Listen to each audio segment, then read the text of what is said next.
Bonjour à toutes et à tous. Good morning, everyone. For those who don't know me, my name is Florian Martin Barito. I'm the director of the Center for Law, Technology and Society at the University of Ottawa and the professor in the commerce section in the Faculty of Law.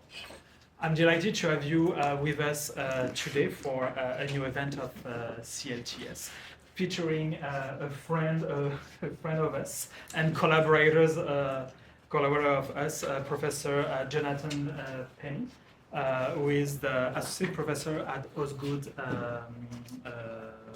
at York University, and all the York Research Chair in Artificial Intelligence, Data Governance, and the law. He is one of the leading scholars on tech regulation, platform regulation, and speech in Canada. And he published not so long ago, so his latest book, Chilling Effects, where he discussed a lot of those questions about online speech and or decisions that some regulators, courts, and countries, and also people have to make online. So I'm delighted that he's visiting us today for a conversation around this book that you can find in all of the good libraries in Canada and around the world. If you don't find it, you might want to discuss with your favorite, and also bookstores. That was a French-English mistranslation on the Monday morning. And so Jon will give some introductory remarks to present his work and his book, and then he will be joined in conversation by two of our faculty members at CLTS, Dr. Elizabeth Dubois, who is the University Research Chair in Politics, Communication, and Technology, and an associate professor in the Faculty of Arts and the Department of Communication at Ottawa, as well as Dr. Marcelo Thompson, who is an assistant professor in the Faculty of Law Commerce section and also a faculty member at CLTS. Without further ado, I will hand it over to you, Jon, for your initial presentation. Thank you so much. Yeah, it's great to be here. It's good to be back at Ottawa. It's good to see some familiar and old faces, but also some new faces, and to be, in a center and in a place that I think has really been doing groundbreaking work for a long, long time on law, technology, human rights, privacy, surveillance, and that includes my distinguished colleagues, Florian, of course, who introduced me. Thank you so much for the great introduction. Elizabeth, who we go all the way back to our grad school days. It's great to see her. And Marcelo, who also all the way back to our grad school days, realized a bit of an OII reunion. So it's great to see them, and it's great to be here. This is the book. I realize it's actually a rarity for me to have a copy of my own book at my own talks. A few weeks ago, I was giving talks in England, and I actually brought several copies, but it was to hand out when I went to Oxford. It was to give to my former supervisor and a few colleagues who had sort of organized the events. And I realized as I got to Cambridge to give a talk, people came up after and said, "Well, do you have a copy of the book?" I'm like, "I actually don't." And then they got skeptical as whether it was even printed or being printed by Cambridge University Press, but it is real. It's out there. In fact, I bought a copy of it from Cambridge University Bookstore in Cambridge to give to my colleague who had organized it. And then later I realized I should have bought one for myself. So there it is. It's real. It's actually been published, and it's great to be here. In addition to my home where I teach at Osgood Hall Law School in Toronto, two other institutions I should mention, the Berkman Klein Center at Harvard and University of Toronto Citizen Lab, two institutions that have really supported my work over many years.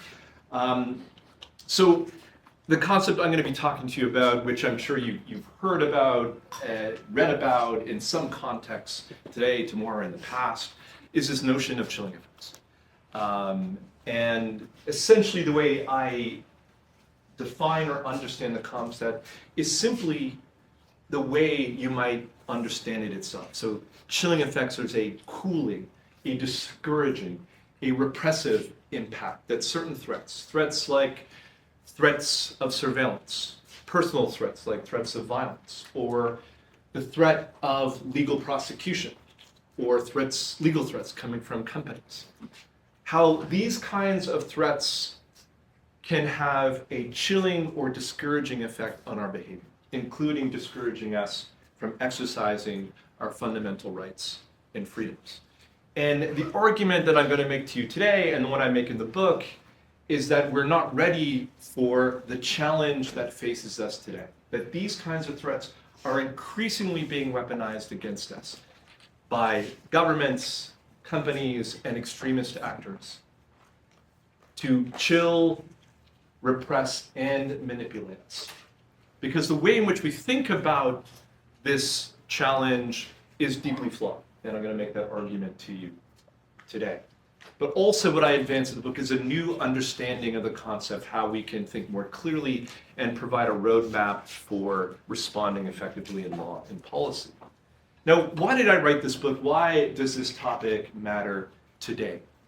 Well, a lot of this has to do with simply the world in which we live, right? We walk around with these ubiquitous surveillance devices in our pockets that are constantly collecting information about us, who we like, what we do, who we meet, where we are, and sending it to companies that have a vested interest in manipulating and profiting off of it. But it's not just that, right? We live in the post-Snowden world where we know that governments, including the government of Canada and governments across the West and around the world, are engaged today in mass online and offline forms of surveillance for national security reasons. But we also live in an era of surveillance capitalism, right?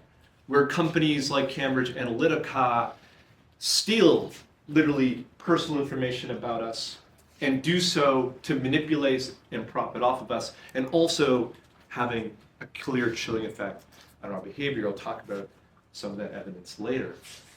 But it's not just those contexts of reality. We also live in a new technological era, right? Where new forms of facial and body recognition, new forms of surveillance above us, around us, and of course, even in the intimacy of our own homes.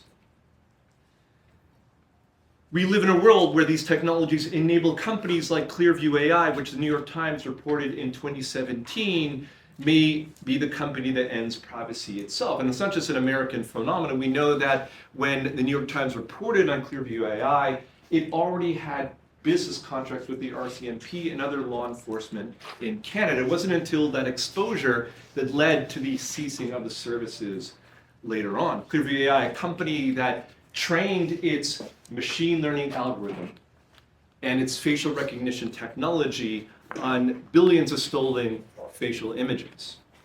And now services or provides this service to law enforcement and security agencies around the world, including those with not just spotty human rights record, but the worst imaginable.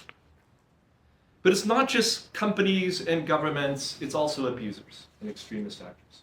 Take the story of Rachel Feldman, who I talk about in the book, a novelist who was the victim of a relentless online stalking and harassment campaign organized on 4chan, which forced her to not only give up writing for a period, but she stopped publicizing her work because she feared that her co-authors and co-editors may also be victimized by the same abusers. Or the story of Coles Whalen, a musician in Colorado who was the victim of an online stalking campaign, who was forced not only from her home in Colorado, but she also gave up the passion of her life, her musical career. So these chilling effects are not just about speech, although that's really important. The chill of these kinds of threats often are profound and disrupt victims' entire lives. And of course, we cannot talk about chilling effects today without talking about the Trump administration, which I think represents a new era in the weaponization of these kinds of threats. That is, weaponizing these kinds of threats to chill, not for national security reasons, not for surveillance capitalism reasons, although that's part of the context. It's in order to give the government more freedom to act with impunity, right? To chill dissent, critics, political opposition, and democratic opposition. And of course, that includes snatching foreign students off the streets, like Remesa Öztürk, who is a graduate student at Tufts University, who was snatched off the streets of a sleepy suburban residence on the outskirts of Tufts University, where she was a graduate student. And the reason we now know that she was detained for weeks in an ICE facility in order to be deported because she published one article in the student newspaper critical of the university's response to the Gaza war. Or DOJ prosecutors threatening people protesting at Tesla retail locations around the country. Threats against law firms that had a track record of holding the Trump administration accountable during the first term. Attacks on universities. Essentially any institutions within government and outside of government that had a track record of holding the Trump administration accountable during the first term. And of course, we've seen the outcome of this essentially chilling effects policy is the spectacle of highly visible militarized prisons on US streets. Often with intention to have moments or random acts of violence caught on viral videos and spread intentionally to spread the chill. And it's working. If you look at what's happening in the United States, I would argue that the response to brutal government tactics has been largely muted. Right? The protests have been largely muted, at least until recently, in places like Minneapolis. Law firms have folded. Those who had a track record of bringing big lawsuits in the first Trump administration, refusing those cases. Universities bending the knee and changing policies.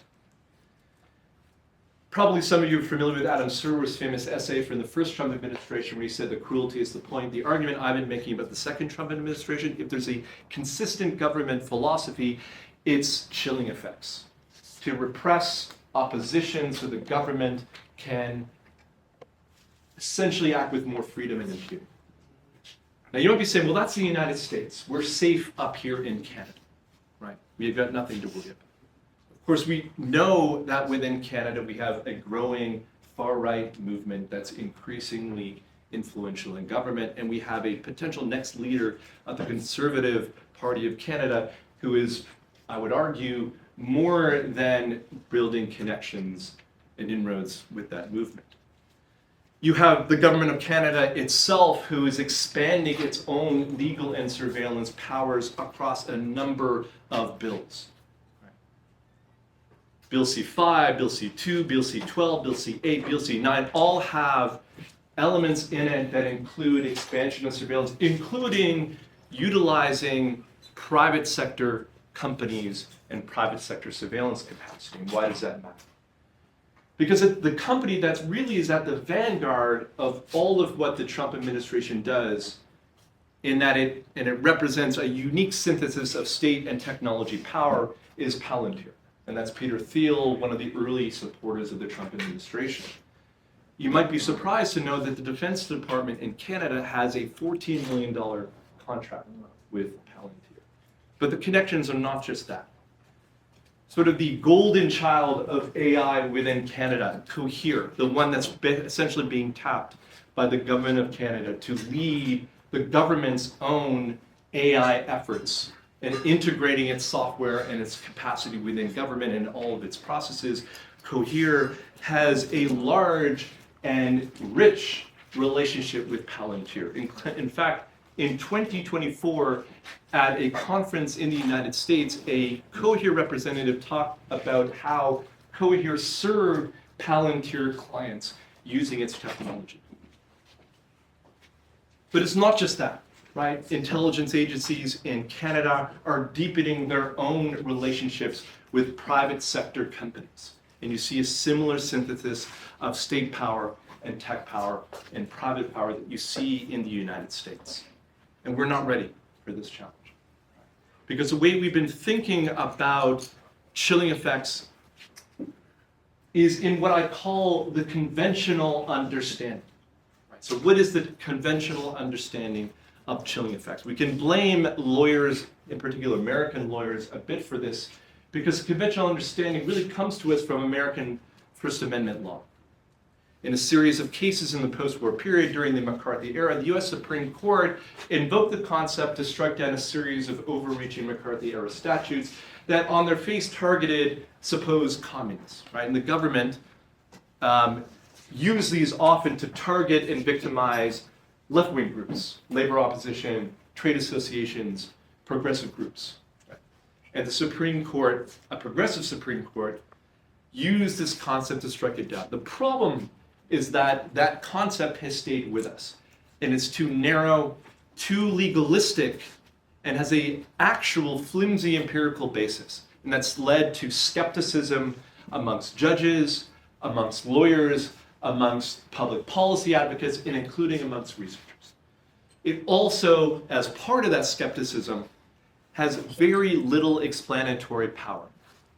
It's legalistic in that it can explain chilling effects related to laws. It's focused on laws, and it assumes rational conduct and rational understanding, the conventional understanding.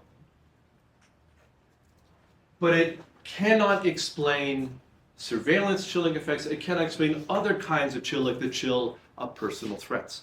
Let me explain why that is. Let's begin with something that we often talk about, the chilling effects of surveillance. And this will give me a chance to talk about a key piece of research that I did, both as part of my doctorate and later I published, and got a lot of attention. This is a study that I conducted in the year following the Snowden revelations in June 2013. And what I looked at in this study is that I tracked traffic to Wikipedia articles, so privacy-sensitive Wikipedia articles, and I looked at the traffic before and after the Snowden revelations in June 2013. And what I found was compelling and substantial evidence of chilling effects, both in June 2013 and the months following. This ended up getting a lot of attention. The results were publicized in the New York Times, Washington Post, Reuters International, and Glenn Greenwald wrote about it in The Intercept. And I think the reason why it resonated around the world was that people all understand Wikipedia. It's a common information source that we all use. And so the chill on everyone's use of that, I think people intuitively understood that if you had a threat of surveillance, people understood that they would avoid sensitive conduct or content. But in another sense, I think the reason why those results resonated and got so much attention is that in a healthy democracy, if citizens need to be informed about key issues of public policy, national security and terrorism, the kinds of topics that I found people were less willing to access and read about following the Snowden revelations. And if people and citizens can't inform themselves, if they're chilled due to the threat of government, corporate, or other kinds of surveillance or other kinds of threats, then our democracy is not going to survive very long.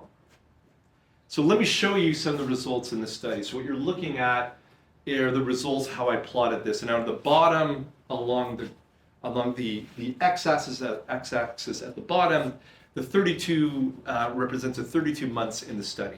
The line down the middle, that represents what I call the intervention, essentially the June 2013 revelations thanks to Snowden, which received widespread media attention at this time.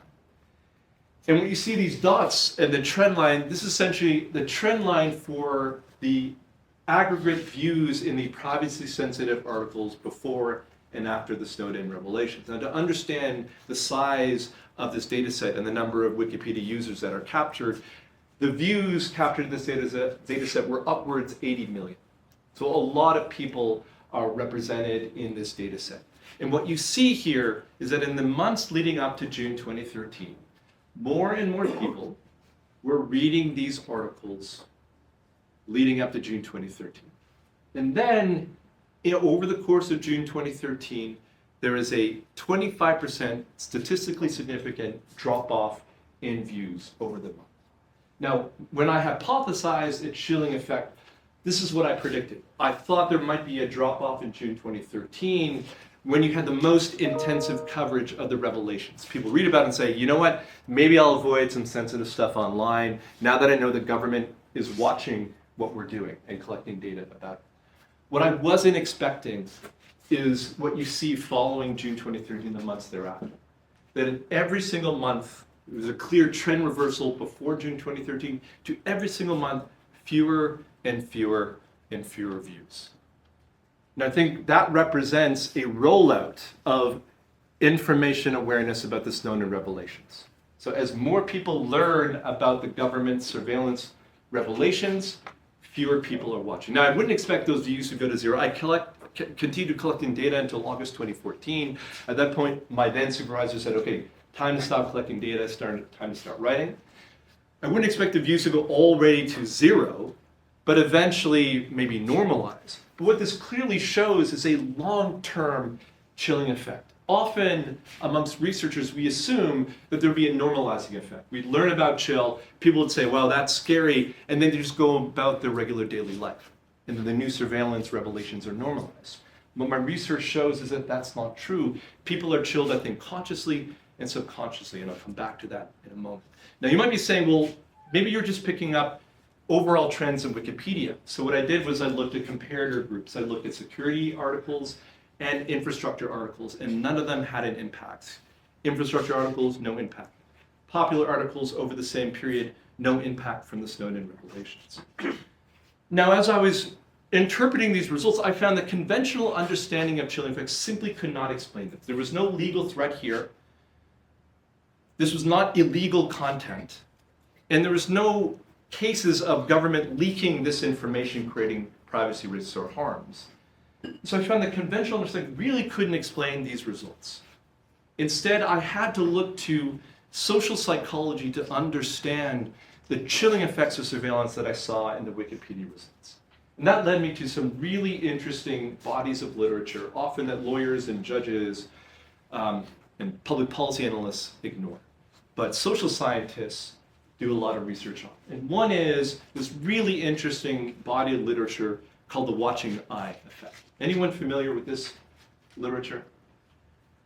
So in social psychology experiments, this is a body of literature where researchers put participants both in a lab, but also in real-world context where they're not aware that they're being watched.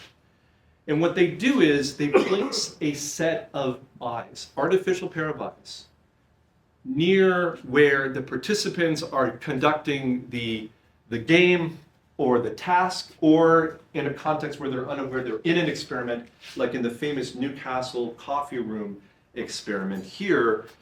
The set of eyes is set on the counter. So the setup for this experiment was this. You had an empty coffee room. No one is behind the counter in Newcastle, England. You had a card placed on the counter that said, here are the prices: coffee, 50p, tea, 30p, milk, full cup of coffee.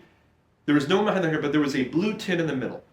And what the researchers found that if they placed a pair of eyes on the card, compared to, say, a floral arrangement or some other non-visual cues, people were far more likely to place money into the tin with the pair of eyes there. And this has been replicated in a wide variety of contexts, where the research shows that when people are made aware or reminded of the possibility of being watched with an artificial pair of eyes, even though they may not know that they're actually being watched, they're far more likely to engage in conforming behavior.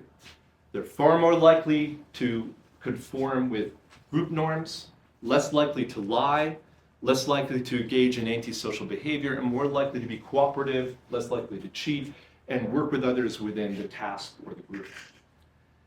Now, this has been replicated. There have been studies that have found that including eyes on signs or walls significantly deter crimes nearby. Now, the way in which social scientists understand this phenomenon, this clear behavioral phenomenon, is similar to how they understand another similar or related effect, something called the Hawthorne effect. So the Hawthorne effect was actually an effect that was originally discovered in the 1920s, where you had a series of researchers who were conducting experiments on light fixtures in the Hawthorne plant of the Western Electric Company in Illinois, Hawthorne, Illinois. What they had planned to do was test worker productivity on different light fixtures. What they ended up discovering was something that's now known as the Hawthorne effect, is that when the workers in the company were made aware they're being watched by the experimenters and the researchers, they were more likely to comply with government policy, more productive, less likely to socialize with their coworkers. And essentially, they conformed to the expected norm and rules within the company when they were known that they were being watched. This is now known as the Hawthorne effect. That is, when people know they're being watched, they engage in conformity. So observation has this conforming effect. And again, conventional theories have no way of explaining this kind of effect. There's no privacy harm, there's no legal risk. It's simply the impact of being aware that you're being watched. Social researchers explain this in terms of what's known as social influence, conformity, compliance, obedience. But if you talk to an evolutionary psychologist, they'll tell you that all of these social influences have the same behavior and the same biological and psychological foundation. That is, in the face of a threat, we have a tendency to engage in conformity, compliance, and obedience. And why do we do that? Because in the past, our ancestors, those in the face of a threat, those that conformed to the group, were more likely to survive because there's strength and safety in numbers. Right? If you didn't conform, you may be alienated from the group and you wouldn't be able to survive. But what about the observational effect? How does that work into this deeper psychological tendency? We'll explain this way. Those of our ancestors who were unable to spot a predator or an enemy, which could be represented by a pair of eyes or represented by someone observing them at a distance, again, we're less likely to survive. So there's an evolutionary basis, a subconscious basis for these observational and conforming effects. And that led me to the understanding of chilling effects that I advanced in the book, what I call a conformity theory of chilling effects.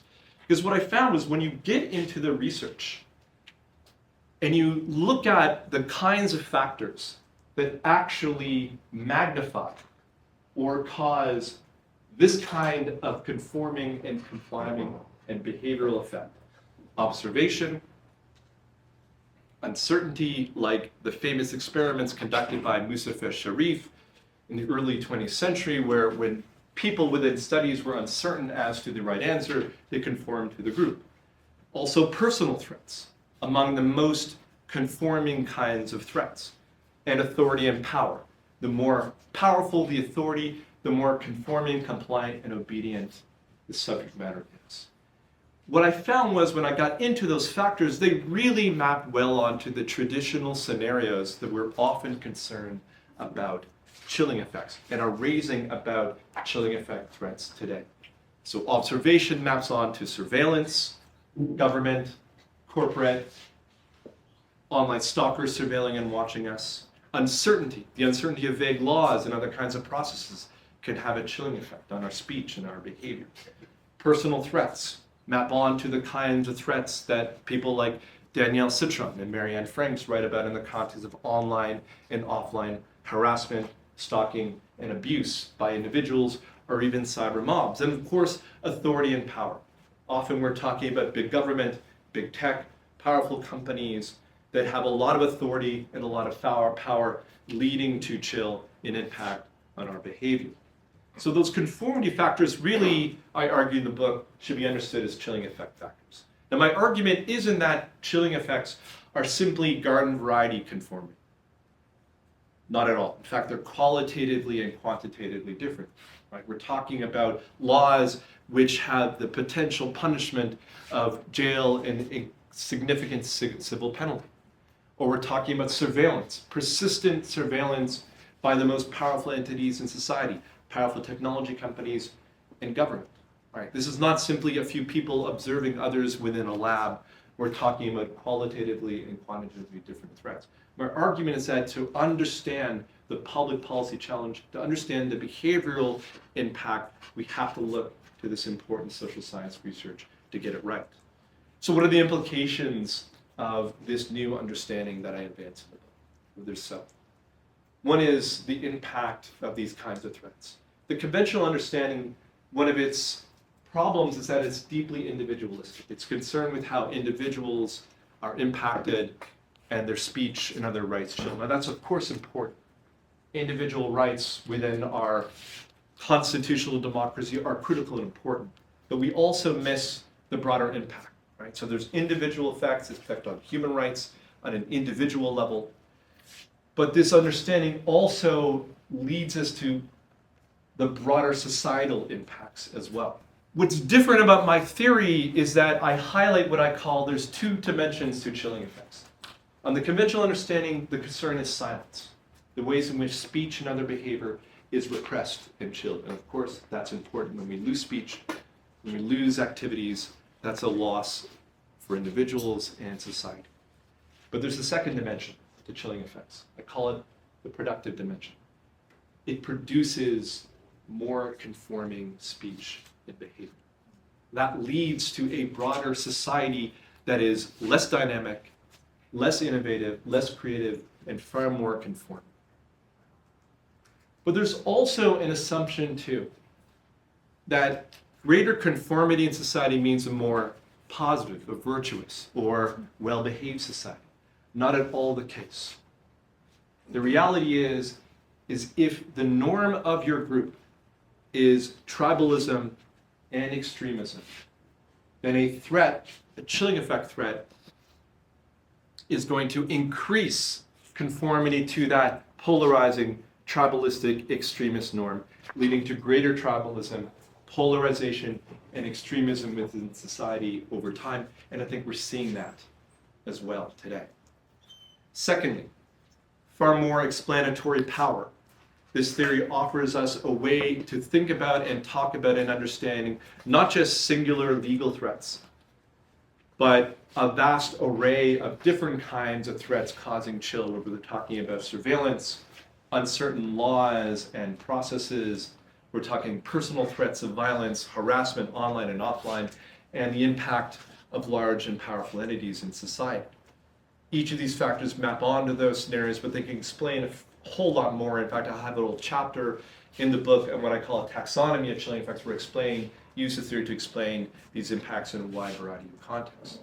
And of course, what's important too, and this is a challenge in Canada, in the United States, anywhere where the conventional understanding has really taken home and been predominant, is that you see amongst judges and lawyers a lot of skepticism about chilling effects. Legal, especially privacy, and also the chill of forms of stalking and online harassment and abuse. And part of that is, I think, the weakness of the conventional understanding, which has been critiqued as having a flimsy empirical foundation. Why? Because it's based on a deterrence theory. And the literature on deterrence shows that you need a very specific set of circumstances for a law or threat to chill. So that's the empirical basis. Necessarily, you can imagine there can be a lot of people who will be skeptical because the literature says it's so. What my theory does, it not only connects chilling effect threats across a wide variety of contexts, but it connects it with this voluminous literature on social conformity. So it provides a very concrete foundation for understanding these threats and their impacts. Thirdly, it helps us understand why power matters. It matters in at least two ways. One, how these threats can be weaponized. These are not just threats leading to calculated decision making. Yes, sometimes we're chilled, we self-censor for rational reasons in the face of a threat. We make a rational decision to avoid acting or speaking. What my theory shows is that often we're also chilled but we don't even know it. It's done at a deeper psychological level.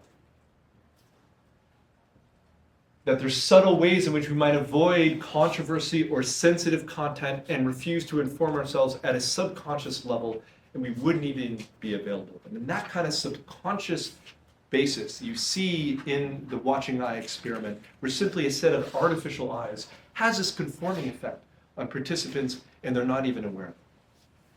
That can be weaponized by sophisticated, advanced, persistent actors, governments, and companies, and it's happening today.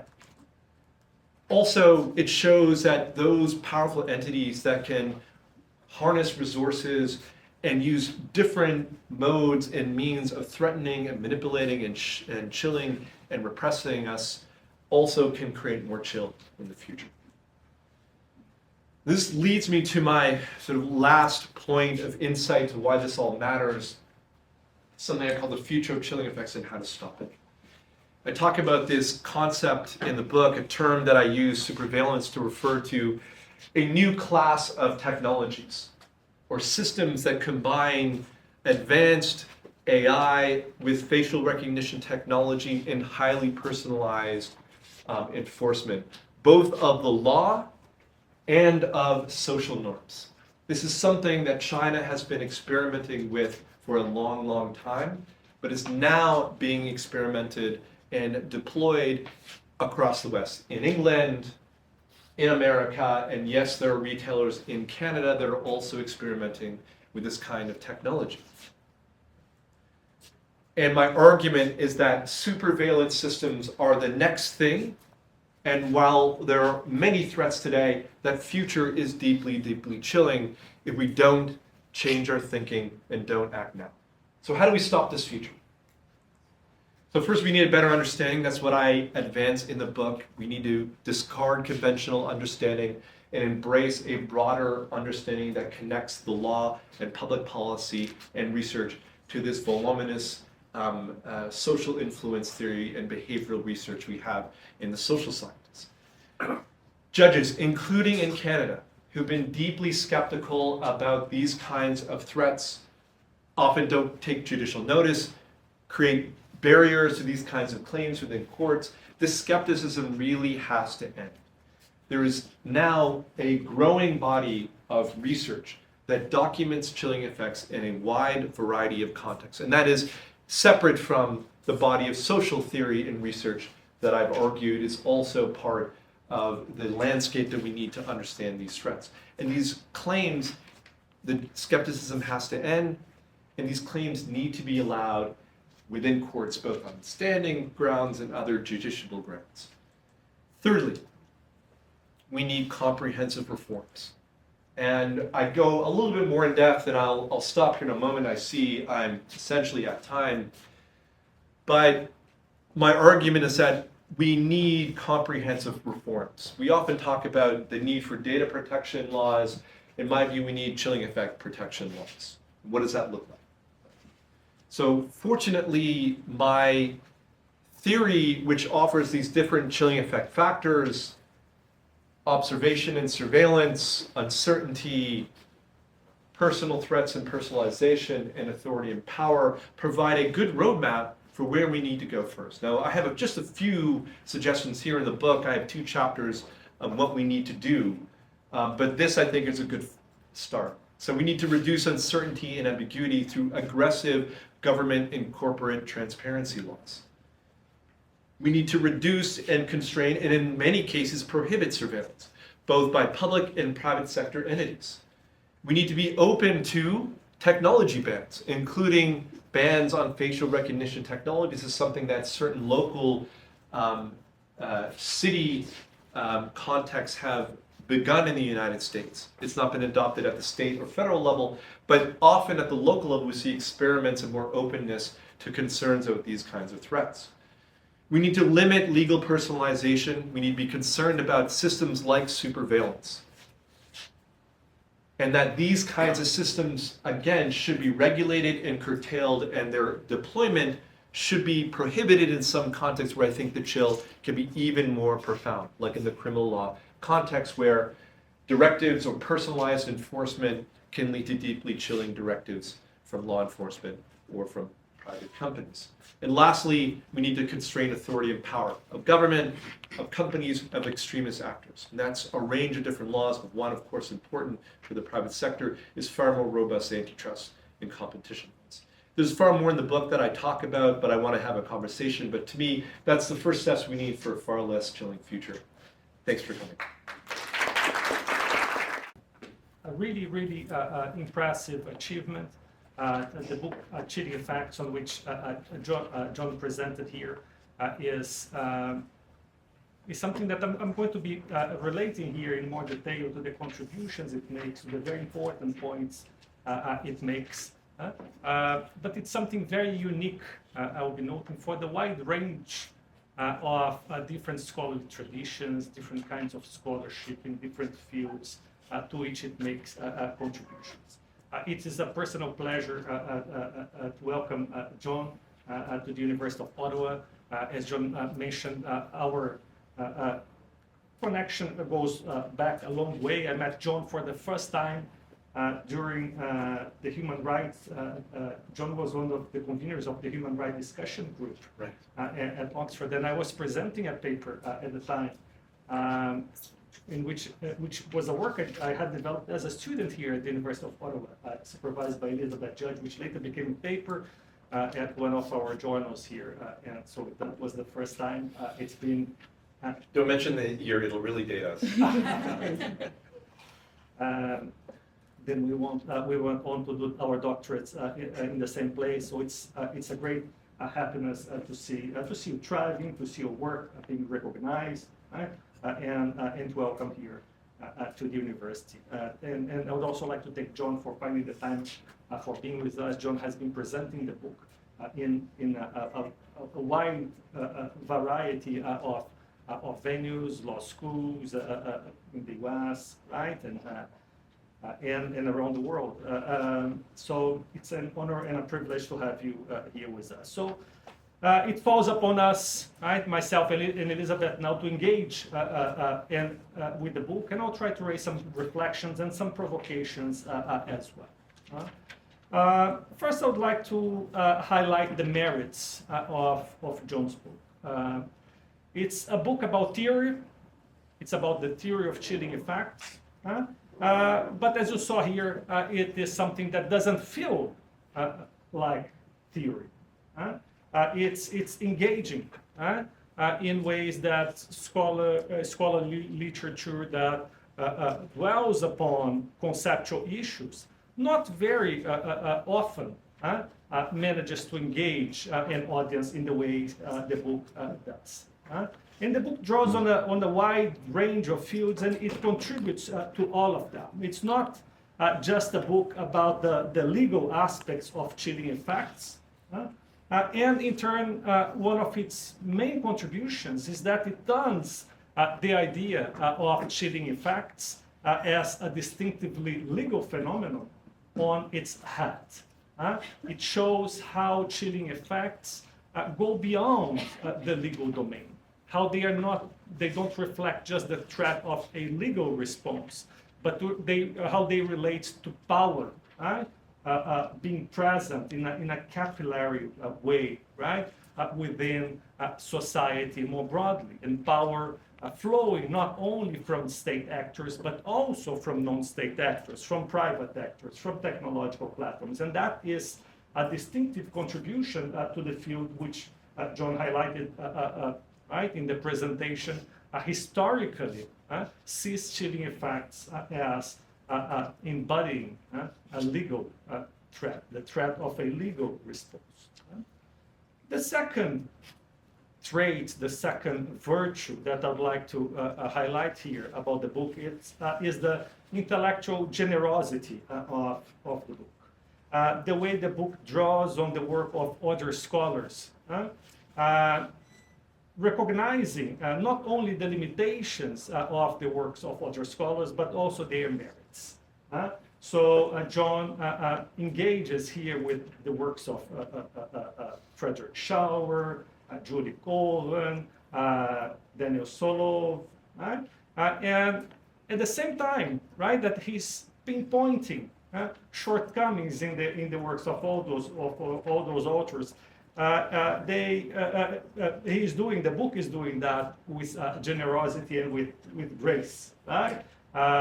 Illustrating the ways in which the points that those authors are making can go forward, right? But also how far they have brought us here. And I see there maybe a bit, correct me if I'm wrong, but also the voice of our common supervisor speaking a bit there, because I remember also Jon and I had the same supervisor at the Oxford Internet Institute, Vicky Nash, and it was a very common remark as she was going through my work that, right, you should be right, absolutely generous in how you engage with debate with other scholars, and the timeliness of the book. Right, in light of the processes that Jon described in the presentation that we're seeing south of the border, right, very strongly, but also within the borders of the information environment more broadly, right? Chilling effects presenting themselves in pervasive ways in our online lives.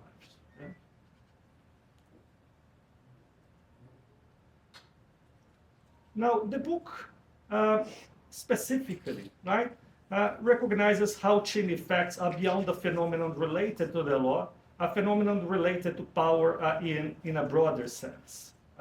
How in political theory, jargon, it is not something that takes place exclusively within the political basic structure of society, but instead it's something that happens within the background culture of society as well, within social processes more generally, right? So, and this is substantially, right, going beyond the virtues of the book. This is substantially a contribution, a very concrete contribution that the book makes to the theory of chilling effects, right? Understanding how chilling effects doesn't take place within the state only, but how it takes place within social processes. How it is a social phenomenon taking place within what liberal theory would describe as the background culture of society. Now, even more interesting than that, I find the idea that chilling effects are not just something grandiose or monumental and deterrent in character, how they don't always take the form of Bentham's panopticon, but how they are also something that happens in discrete, minute ways which shape our actions within, to borrow Cohen's expression with which you engage as well in the book, the play of everyday life. And finally, the book makes a significant contribution to liberal thinking, recognizing autonomy as a guiding value of political life, but at the same time, a value that is socially situated. We tend to see of autonomy as reflecting an idea of self-authorship, but typically we speak of autonomy as entailing a separation between ourselves and others. We alter our lives in separation from other people. And the book is, again, explaining how autonomy is actually something socially situated.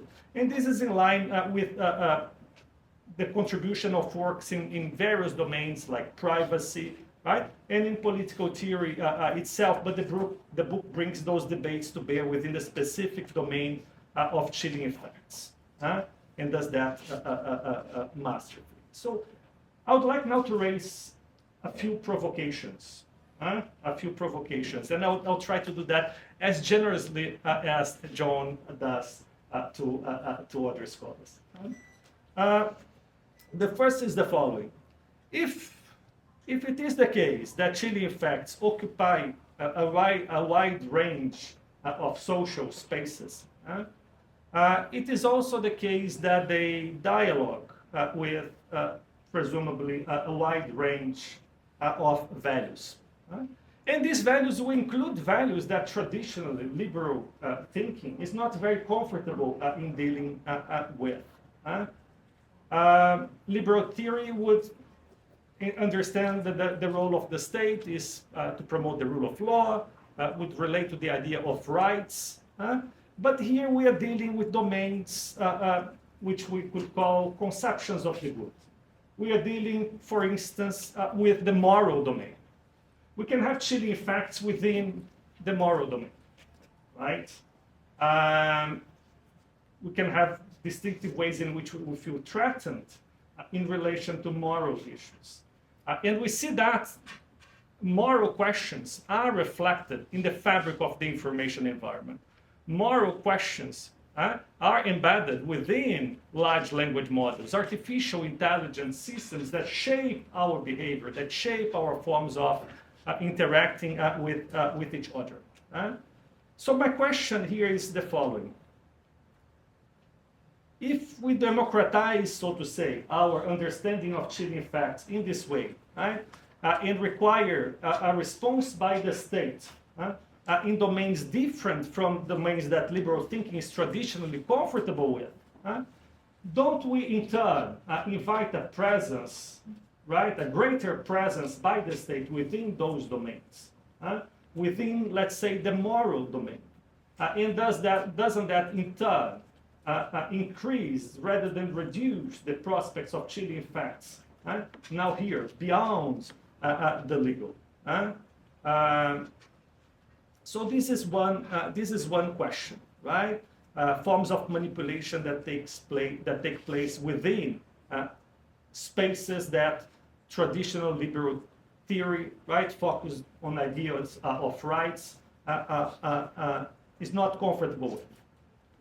My second provocation relates to that.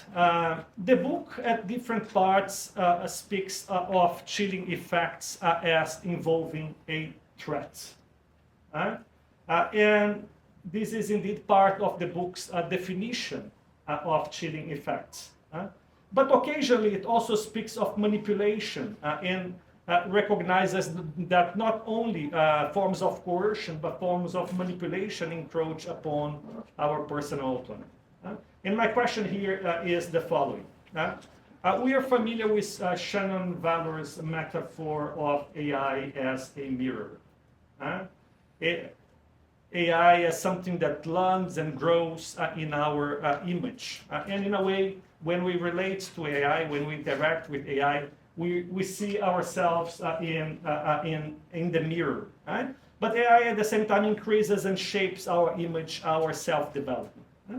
And there are patents granted, right, to large language models, to AI technologies, in relation to, well, we'll have the discussion on dark patterns, we'll have the whole discussion, right, on how the information environment shapes our way of doing things. And my question here is the following.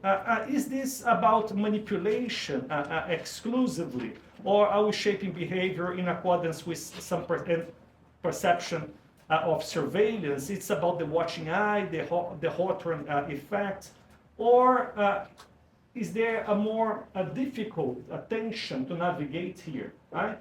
Between forms of encroachment upon our autonomy, and forms in ways in which we ourselves, in interacting with AI, are modulating our behavior. So for instance, we greet AI, right? And we say thank you, right? I mean, maybe I'm the only crazy one, but I'm sure that many people do that, right? Modulate our answers in some ways, right? And what is it that is going there? Is it just the Hawthorne eye? Is it the watching eye, right? Is the perception of a threat? Is it just manipulation? Or is there a growing reaction to the ways in which our personality is reflected in the information environment, which is something new, which is something unprecedented, right? And we modulate our behavior accordingly, right? Perhaps not only due to a sense of conformity or a perception that there may be a threat, right? But because we're seeing ourselves, in other words, in the mirror. So these are my two provocations, and I'll be very happy to hear further from Jon, right? But this adds very little, right, to everything that has been discussed here. Thank you so much, Jon, for joining us today. Hi, everyone, and thank you so much, Jon, for being here and for that wonderful talk and for this wonderful book. I'm Elizabeth Dubois. I'm a professor in the Department of Communication. I run the Polcom Tech Lab. I first heard about chilling effects 15 years ago at like 101 week at the Oxford Internet Institute. Jon was talking to me about his PhD work, and I was just about to start my grad school, and I'd never heard of chilling effects at all. But I had heard of something called the spiral of silence. I learned about that in my Intro to Media Studies course here at U Ottawa when I was an undergrad. It's this idea that when we believe we have a majority view, we're much more likely to share our views publicly. And when we believe we have a minority view, we're way less likely to share it. And that's one of these social theories that Jon builds on in this book. It's one of those ideas that helps us bridge between law and social sciences in a really beautiful way, which I think this book does very impressively. So if the job of a book talk is to convince you you should go read this and you should use the theories inside it, I'll say this. It's something that's truly interdisciplinary. It's a book that actually really does explain the law in a simple way that allows people who are not lawyers to understand what we mean, and then it allows lawyers to pull in social science theories from a bunch of different disciplines. And I really appreciate that, Jon, and I commend you for that. It also makes me think about this theory of personal influence that also comes from media studies. And that was the core theory of my own doctoral work. And we talked about social pressure and social support in our classes when we were learning about what personal influence was. It's this idea that we have our peers in our peer group who are going to be more influential for us than some random person on the street because they're like us. They have shared similar experiences. They probably like the same kinds of things. They have similar education, similar socioeconomic status. And so we think about social pressure to kind of push you into place and tell you not to say the thing that's not normatively correct, right? We also have social support that builds you up and it makes you think, yeah, I am going to do this thing. And I see parallels there with the 2 dimensions that Jon brings up, where we've got the silencing component that law for so long was focused on almost entirely and then ignored, and then the productive side. But one of the things that I wanted to bring out, and I hope we have time to talk about, is beyond just being productive in terms of making people save more things that are conforming, there might be a form of productivity or a form of encouraging that we could see maybe a little hope in, where we might think about how people game algorithms or how people who are parts of counterpublics already and for a very long time have used what they know about what forces are trying to silence to actually force messages through a system that's not designed for them. So I wonder what, in those next steps of chilling effects, might lead us towards opportunities to kind of speak back to this system and force through different views that the system, is designed right now to try and prevent. As I was reading the book and listening to your talk, I also started reflecting on some of my own work on the harassment of public figures. So I've done some work looking at harassment of journalists, of public health communicators, and of politicians. And in all of those cases, what sadly comes through is that those jobs, it's become the norm to just deal with the kinds of harassment you talk about as a core example of a silencing mechanism, right? It's become part of the job of many people active in politics today to just deal with harassment. And if you can't just deal with the online negativity, you're not cut out for it. You chose a public job, you should be willing to get that harassment and that hate. And that kind of approach to who gets to be involved in the elite levels of politics in our society reinforces really problematic social divides and reinforces discriminatory practices that are going to have repercussions throughout our political and social systems. And I think a lot of the work, Jon, that you're doing, pointing to why we need to care about chilling effects, I think for me really resonates when I think about those people in positions of power who are not taking jobs. People are not taking those jobs because there is a system that is forcing them to choose between their own safety or doing this public position. And I know we want to save lots of time for questions, so I'm just going to bring up one more little snippet of what your book made me think of. And it stems from that first case you talked about, the Wikipedia study that you did right after the Snowden revelations, really convincingly showing we've got that chilling effect. And I won't go into detail because Jon just did a great job of explaining it all for us. But what it immediately made me think of was actually another of our doctoral colleagues, Heather Ford. Her work was an ethnographic study of Wikipedia, particularly crisis events as they were happening. And what she found was that Wikipedia was a crucial source of news in contexts where crisis events were happening, where journalists weren't necessarily on the ground, but other people were pulling together bits of information, and the news was being contested through Wikipedia's editing processes.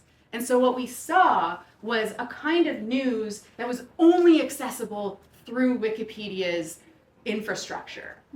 And that study was being done literally at the same time as Jon's study, right? So at the same time, we're seeing less attention to these pages we're seeing those pages being the only source of core information for major crises that were happening worldwide. And so I guess with this case, really what I want to do is underscore how important it is that we think about chilling effects, not just from this legal perspective, but also from the perspective of what kind of information environment this creates. Because we can't actually have a democracy that is strong and trusted if we don't have an informed citizenry. And we don't have an informed citizenry if we don't have an information environment that people understand and trust. So with that, I will say once more, thank you, Jon, so much for all of your work in this area. I think it is a wonderful example of interdisciplinarity, something that really enriches a lot of different academic fields, and I am really excited for the conversation.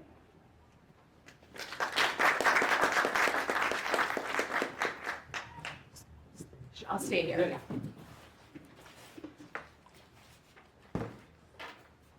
So I'll be very quick in my responses to Elizabeth and Marcelo. I mean, first, what can I say? This is sort of the dream as a scholar. You write a book and it's read by brilliant colleagues who offer their own insights on it. So thank you both so much for the fantastic thoughts and reflections on the book. Marcelo, I think on both of your interventions or provocations, I think they're certainly well thought and quite right. That one outcome of my theory certainly is that if we're moving beyond conventional understanding and beyond what you describe as sort of those traditional contexts that liberal theory is comfortable with, right? Thinking about rights vis-a-vis the state, even thinking about rights vis-a-vis more powerful private sector actors. Once we move beyond that framing or that way of thinking about these threats and open things up to social norms and social processes, then does that not invite then the state and these powerful actors into those zones? I think it's a good warning, and it's something that we need to be careful about, and I need to be careful about. My sort of response for now is to simply say that I think that part of what I try to convey in the book is that these powerful actors are already invading and interfering in those social spaces. Right? That's the intent.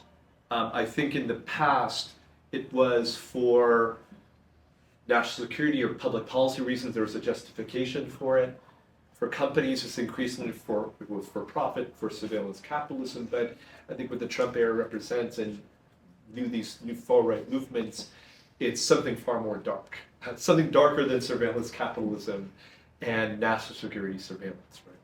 Right? Your second provocation, and I really love this framing, thinking about this metaphor of AI as a mirror. And in light of these new realities with these new tools, do we also then have to revise our understanding of some of these famous phenomena, right? Can we really understand the threat today by thinking about experiments conducted at the turn of the 20th century, right? In a Hawthorne plant, a brick and mortar plant, in Midwestern United States. And what I would say is to that, absolutely we need to be critical. We need new research done on each of these counts. But maybe another way to think about this is that a lot of the more traditional 20th century philosophies and theories, like for example, Irving Goffman, Herbert Mead, even Charles Taylor, who all have a dialogic conception of the self. That is, we are constituted socially through our conversations and interactions with our significant others. The symbolic interactionist school of sociology. And their theories still help us learn about the technology and information environment that Elizabeth talks about. And I think, well, we need to be careful about applying these old ideas to new technologies. I would say one reality of the mirror of AI is that it's not a neutral one. It's not just a significant other that might have our best interests.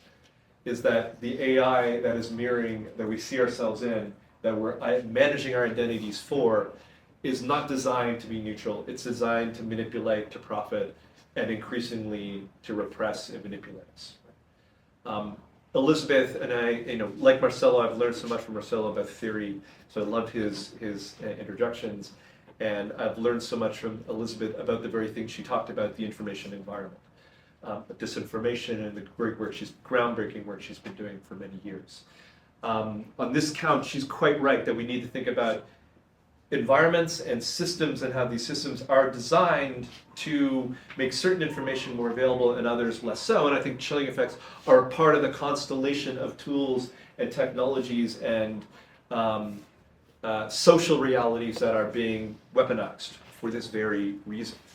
And in fact, I talk about the book. I don't have as much in there as I wanted. I had to cut out some of it and more on the chill of disinformation, which is, on the one hand, understanding the confusion where the information environment is just flooded with information, creating confusion where people are therefore chilled from acting, right? Not knowing what is the truth has a chilling effect on coordinated action, but also something that she very much talks about, how certain groups, and I think it's such an important point and I'm glad she raised, is the disproportionate chill or impact that certain vulnerable groups, marginal communities, minority populations, are disproportionately chilled, impacted by these processes, which themselves has an impact, of course, on the information environment, but also the lives of those victims, which are typically women and disfavored groups.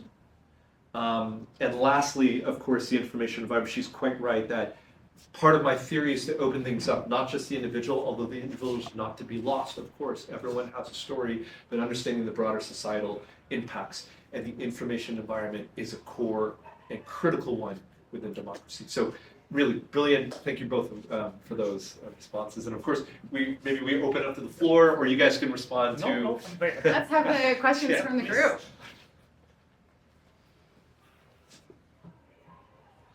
All right, how should we moderate? Marcelo, you can. I'm interested at the beginning of your talk. Well, let me just say you went through and ended up with some policy prescriptions. Yeah.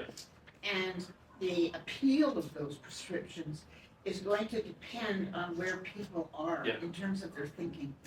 So my question is, if you think about, say, 5 or 10 years ago, then you think about now, and then where we may be in 5 or 10 years ago, unless we adopt some, whatever, policies. Where would you say we are and were and will be in terms of the proportion of a population who already knows this, the proportion who doesn't know what to think, and the proportion that thinks it's all conspiracy theory? Yeah. Both from the people themselves and also from the governments, because they have benefits from this kind of stuff. So it's a great question, and I know Elizabeth will have something to say about the information environment. Here's what I'll say. I mean, first of all, it's tough out there. You're quite right. And because we're not living, never have been, but increasingly less so, living in sort of our main sources of information for the population, right? Which in the past was mainstream sources which had norms and rules within the journalistic profession to try to get facts right.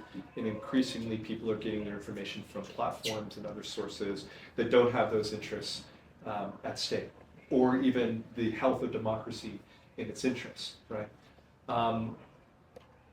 One positive element that I found when I talk about chilling effects is that it does have attraction and interest across the spectrum. So for example, that Wikipedia study, like I picked up on mainstream media, but Alex Jones in Information Warfare also picked up the study. Now that was back when he was a government critic, now he's like a government shill, so that's also a new reality.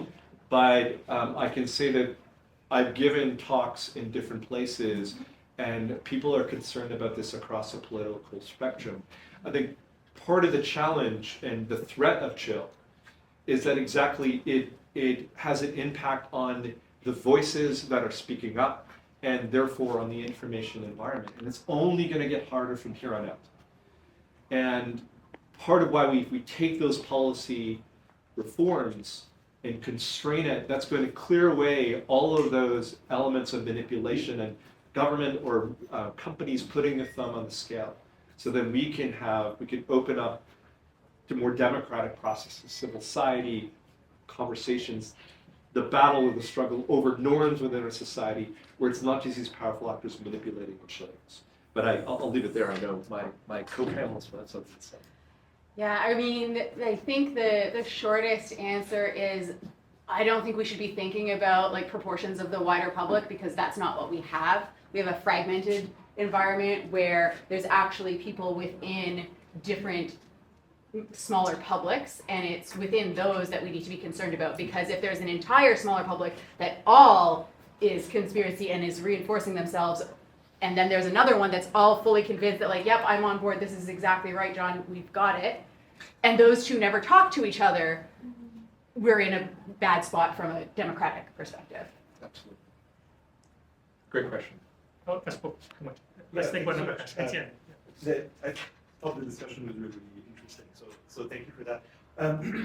So it's a methodological question for the author. I was wondering what's kind of the balance of evidence between what I'm inclined to call direct evidence of chilling effects, and here I'm talking about like surveys or testimonies where people are straightforwardly telling, like, there are certain things I don't say, there are certain things I don't do online because I'm afraid that X.